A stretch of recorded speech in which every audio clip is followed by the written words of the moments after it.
Hello everyone, Pantoufleee here today for a new review concerning the tier 10 Japanese medium tank, the STB-1. This tank is really something special in this game, at least to me, because I find the mechanics of the tank completely different from the gameplay of the others medium on the same tier. Concerning the main characteristic of the tank, it's located in its gun. This thing has a great 10 degrees of gun depression and a great accuracy, making it really effective in hold-down work and peekaboo situations. The total reload is about 6.5 seconds when fully equipped. The turret of the tank is also great for the situations we just talked about, as it's quite small one, allowing you to avoid shots when going hold-down. But be careful, the tank has no armor, meaning that even if you can hold down, to put some great shots, you must be careful not to let your enemies have the time to aim at your turret, even if it's a troll armored one. Some shots will bounce, some others will not. It's a bit random and depend on what type of shells the enemy is firing at you. Concerning the hull, it's a bad one, as you don't have any armor on it. Most of tier 10 tanks are able to penetrate your side and rear armor with HEs, and your frontal armor with standard rounds, so make sure to hide your hull as much as possible. The mobility on this tank is also a strong force on it, as your acceleration, traverse speed and average speed are quite good for its tier, so you can definitely take advanced positions while the rest of the team didn't move from the spawn yet. So, to sum up, we have a great gun with a low profile turret and a good mobility, but you have a really weak armor. Nothing more to say, let's jump into the replay. So, concerning the replay, we are on Oasis spawn with our STB, and as you can see, we are in a tier 10 matchup. We only have 2 tier 9s in both teams, so that's going to be a good fight, I guess. I decided to go to the left, which is the med side, because we have 3 mediums and they don't. They only own, oh no, they also have 3 mediums, but they don't have good hold down mediums, which means if we encounter them, we have more chances to win because we are going to make them bounce, etc. But as you can see, we don't find any mediums, which means the whole team is going right. So we definitely want to kill some tanks here, maybe the WT. Let's go for the WT, and here you see the crazy accuracy of the tank, the 0.28. We put in one great shot. Can we maybe put one more? Yes, but we bounce, and I don't even know how we did that. I mean, no aim, RNG locker. So we are going to chase him because we clearly want to put some shots. I don't see him, so I'm going for the Yak Panther E100. It's better than not firing at all. Can we have the E50? Yes, we can. So we already put 3 shots there, but we are currently low on HPs, on life. As you can see, we already took 2 shots, and you don't have the armor you don't have the armor to tank shots like this, so basically they are going through and you are gonna take damage. What can we do? I'm trying to help the mouse, as you can see here, but I know it's a lost cause, as the mouse is going to be wrecked anyway, and the rest of the team is going to. As you can see, we are clearly losing here. We are in a 3 versus 5 situation. It's going to be really critical. We definitely want to kill some tanks to be able to come back in the game. So I use my great gun depression here to shoot at the IS-7, but we bounce the first one. Can we maybe put one more? Can we? Let's try one more. I'm trying to shoot at its turret with a hit round, but it bounced. Great. Great. That's going to be hardcore. It's going to be really hardcore game. So the WT is trying to sneak in. I saw on my map that he was trying to sneak in, so I decided to go here, use my gun depression to make him bounce or miss, and he missed, allowing us to kill him and to kill one tank, to make the scores of both team equals. But it didn't last long. As you can see, we already lost one guy more. So the E50 bouncing us. I don't even know how he bounced. Maybe he tried to shoot at the lower plate, the upper plate, sorry. I know the upper plate of the tank is quite angled, and my last ally dies, which means I'm in a 1 versus 2 situation. So in this kind of of situation, what you want to do. Clearly, you want to eliminate the one with the low health. And as you can see, I had a hard time there. Really hard time because the VK put me one straight shot without even aiming. And I'm gonna focus on the E50. I must kill the E50 to be able to shoot at the VK right after. Sorry. Anyway, can we maybe have the E50 if he tries something? If he does a mistake, can we have him? Yes. Snapshot. Snapshot has it best. 0.28 of accuracy needed. So now we are against the VK. What you want to do in this kind of situation? You want to attract him in the desert. And why the desert and not the town? Because you must use your medium mobility. You want to circle him. If I circle him in the desert, I'm gonna win. But for this, I need him to come to the desert.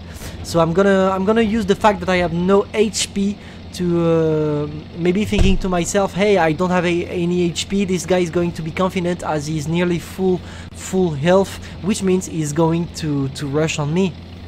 So I'm trying maybe a little sneak there. I know I have a great gun depression allowing me a little sneak without taking any big risks. So that's what I'm going to do. But you see that I can spot him. Maybe he thought that I was gonna go to the right, to the opposite side on my spawn.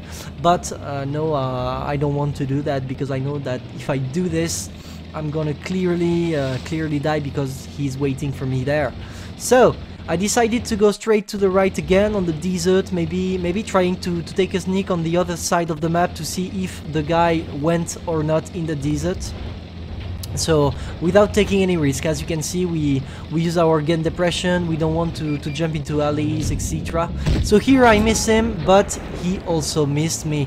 He puts his adrenaline, and here really important thing to do. I didn't try to shoot to do damage. I only want to do his tracks because I know that if I do his tracks, it means that he's gonna repair him, and if he repairs it, he doesn't have any kits left. And if he doesn't have any reparation kit left, I'm gonna circle him very easily. As you can see here, we use our great mobility to circle the shit out of him. Here, making him maybe I'm gonna try to shoot at his track. We shoot at his track to make him bounce, allowing us to circle him before his gun reached sorry, our tank. So we are just gonna circle here. He can't really do anything about it, so we are good. He's trying maybe to do something, but definitely he can't. We are gonna kill him. We are gonna kill him and secure our third kill. No problem here. And so that's really how you want to play your STB. As you can see, we played it sneaky. We didn't went to a rush on the VK. We really waited him to shoot, to last kill his tracks, destroy his tracks, etc. So even if it's not a big damage game, I wanted to show it because I find the fight against the VK really interesting to see how you must play your mediums in general. So ace tanker, high caliber medal, 1.4k XP, 5.3k damage. Well, what a good game, really a good game. I hope you appreciate it. So hope the advices I gave you on the tank are going to be useful. Don't forget guys, you're not here to be better, but to be the best. Pantoufle over. Donc concernant le replay, on se retrouve sur Oasis, je sais plus le nom de la map, mais bon de toute façon c'est pas important. Je sais que c'est Oasis Palm en anglais, mais en nom français je sais plus du tout. Parce que là maintenant que j'ai mis le jeu en anglais, bon bref on s'en fout. Donc je décide d'aller du côté gauche de la map parce que en fait vous voyez que si vous regardez bien la liste des médiums qu'ils ont, ils n'ont pas énormément de médiums qui peuvent vraiment tanker des shoots en hold-down, à part le 140, et encore si on met de la gold il les tank plus. Et du coup ben voilà, je sais que moi en STB je peux tanker des shoots, je sais que le 140 il peut. Et je sais qu'en face le FV4202 etc, c'est peut-être pas forcément la meilleure idée que eux aillent du côté des médiums, ce qui va nous permettre nous de pusher directement et de les circle, puisque comme vous voyez sur la map ils ont décidé de tous aller de l'autre côté. Donc le premier dont on va s'occuper c'est le WT. Là vous voyez déjà la superbe dispersion du char qui est de 0.28, on la voit bien là quand même sur ce shoot là. Bon par contre la dispersion du VT elle est pas énorme, mais pourtant il a quand même mis sans viser, hein, parce que viser c'est pour les noobs, c'est bien connu. Donc voilà, là on vient un peu de se faire, éclater, on va pas se mentir. Là c'est un peu frustrant, mais bon, on va faire avec, parce que de toute façon c'est pas comme si on avait le choix, n'est-ce pas? Donc voilà, on en met une première sur le jack, toujours focus les tiers 10 si vous le pouvez, et là c'est exactement ce qu'on a fait. Est-ce que ça va suffire? Je ne pense pas, parce que de toute façon notre mouse, j'essaie de tant bien que mal en fait d'aider notre mouse, mais vous voyez que c'est quand même assez compliqué d'arriver à sauver ce mouse des griffes du VK, du 140 et du jag. Bon, je suis un STB, hein, je suis pas non plus un WTA au feu sang. Mais bon, on essaie, on ne perd pas espoir. On y croit jusqu'au bout, de toute façon, c'est pas comme si on n'avait pas le choix. Et malheureusement, vous voyez qu'on n'arrive pas forcément à sauver le VK. Et en plus, on perd notre allié qui nous a suivi jusque-là, le 140. Donc là, ça commence à être un petit peu tendu parce que vous voyez qu'on n'est pas non plus dans une... Enfin, on n'est pas en train de gagner, quoi, tout simplement. C'est vrai que c'est assez compliqué. Mais bon, on va se débrouiller, on revient en arrière, on circule, on essaie d'utiliser notre superbe dépression de tourelle pour la mettre à l'IS-7 pour en fait supporter nos alliés mais de loin. Parce que c'est vrai que là s'avancer directement, ce serait suicidaire. Ça serait vraiment très suicidaire. Mais parce que bon, vous savez que vous avez 0 blindage hein, sur ce char, c'est bien connu. Vous avez du blindage que sur la partie de la tourelle et encore. Donc là, j'ai vu sur la map que de toute façon le WT allait me circle. Du coup, qu'est-ce que j'ai fait? Je me suis préparé, je lui ai mis une HE. Après lui avoir mis une HE, il a tiré. Et forcément, comme je lui avais pété son tireur, enfin en fait, je lui avais quasiment tout cassé, il nous a raté. Ce qui nous permet de le finir et de rééquilibrer les scores sur du 4-4. Mais bon, ce score va très vite redevenir déséquilibré, comme vous pouvez le voir, hein, puisque... notre allié vient de se faire sortir.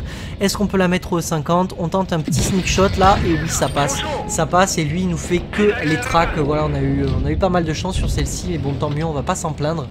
Il faut bien avoir un peu de chance parce que là, bon, avec le shoot du VT qui allait je ne sais où, on n'a pas forcément eu énormément de chance. Donc voilà, on se fait plaisir. On va vraiment se faire plaisir. On va pas hésiter à farmer de loin. Malheureusement, vous voyez, alors ça c'est abusé, je sais même pas compris comment le VK nous a mis ça. Enfin, le VK nous a mis ça et là en fait ça va me plomber, enfin ça va me plomber toute ma game. Non, ça va pas me plomber, mais c'est vrai que c'est assez rageant ce genre de shoot là. Le VK il arrive, hop, voilà, tranquillement, il nous la met, hop, on n'en parle plus. Donc, enfin voilà, c'est vrai que pour le coup ça c'était assez frustrant, mais bon, on va s'en remettre. De toute façon, on est là pour ça, c'est pas comme si on n'avait pas le choix. Et je décide d'aller en arrière pour attirer le 50 pour espérer peut-être lui mettre un sneak shot. Et on a réussi. Merci les 0,28 de dispersion parce que je pense que sans les 0,28 nous n'y serions pas arrivés. Et donc voilà, on met un petit shoot. Alors ça va nous permettre de vraiment d'être efficace et de s'enfuir. Alors pourquoi on s'enfuit? Pour deux raisons. Vous voyez qu'en face j'ai un VK. Qu'est-ce que ça signifie qu'il y a un VK en face? Ça signifie qu'il faut absolument que je la tire dans un endroit où je peux le circle. C'est pour ça que je veux absolument qu'il sorte de la ville et c'est ce que vous devez faire dans ce genre de situation quand vous vous retrouvez en 1v1 et que vous êtes en médium et qu'en face il y a un EV un peu pâteau comme un 100 MOS ou VK. Il faut que vous l'attiriez dans un endroit ouvert pour que vous puissiez le circle à votre guise. C'est très important. Donc ben voilà, là c'est ce qu'on est en train de faire, c'est ce qu'on essaie de faire du moins. On va essayer de le circle. Là je refais un petit pic avec ma tourelle sans prendre trop de risques de toute façon pour voir si en fait il est en ville ou est-ce qu'il a décidé de bouger. Mais comme je ne le spot pas, je me dis bon, il a sûrement voulu bouger, il a sûrement bougé. Donc eh bien allons-y, allons le trouver. C'est important quand même de trouver ce petit VK. Et on se redéplace en arrière. Je pense qu'il est passé de l'autre côté en fait. Et donc du coup on va essayer de le trouver, mais sans prendre de risque vraiment. Le but là ce n'est vraiment pas prendre de risque. Le but c'est tout simplement de le trouver mais en hold down. Voilà, comme on vient de le trouver là. C'est parfait, c'est en hold down. Et vous voyez qu'il vient de nous tirer dessus. Je pense qu'il a tenté un tir à l'arraché. Il s'est dit oh c'est pas grave, même si je le rate au moins il push. Et après j'ai le temps de le finir. Que nenni, très important là, je vais pas chercher les dégâts, je cherche à lui faire la track. Pourquoi lui faire la track? Pour lui faire utiliser son kit de réparation pour qu'ensuite il n'ait plus de kit de réparation. Parce que s'il a plus de kit de réparation, ça veut dire quoi? Ça veut dire que si je le retraque, il pourra pas bouger. Et s'il peut pas bouger, je gagne. Donc voilà, on circle. Pour l'instant rien de difficile hein, de toute façon. Là pour l'instant c'est du circle de base. Là de toute façon ça va revenir. Du coup on se réavance, ce qui nous permet d'éviter son tir. Et là on va lui remettre une seconde fois dans la track pour éviter de prendre son shoot qui a failli nous arriver dessus. Là vraiment c'est passé à pas beaucoup. Mais bon, on s'en fiche, on continue notre petit rôle de médium, c'est-à-dire du circle. Là pour l'instant on lui fait une heal, bon, de toute façon à mon avis on va le finir, là c'est déjà terminé pour lui, il peut plus, c'est pas possible, il a plus de kit de répa, il peut plus nos circle, on reload dans 5 secondes, dans 5 secondes on le termine, et dans 2 secondes on dit au revoir au VK, maintenant, voilà. Donc ben voilà, comment gagner un V1 quand vous êtes un one shot pour un VK et que le VK est full HP. Ben voilà, vous avez votre réponse. Donc une petite master, gros calibre. Je sais que la moyenne de dégâts est pas folle, juste enfin que 5300 dégâts. Mais en fait j'ai trouvé le fight avec le VK vraiment très intéressant, parce que c'est vraiment comme ça qu'il faut que vous jouez vos médiums quand vous vous retrouvez en 1v1 face à des super heavy comme ça. Et donc je trouvais ça peut-être sympa pour vous de vous montrer un petit peu des tips et astuces à travers cette review. Donc ben, j'espère que mes conseils sur ce char vous auront été utiles. N'oubliez pas que vous êtes ici pour ne pas devenir meilleur, mais pour devenir le meilleur. Et moi je vous dis à la prochaine pour un prochain replay. Pantoufle, terminé.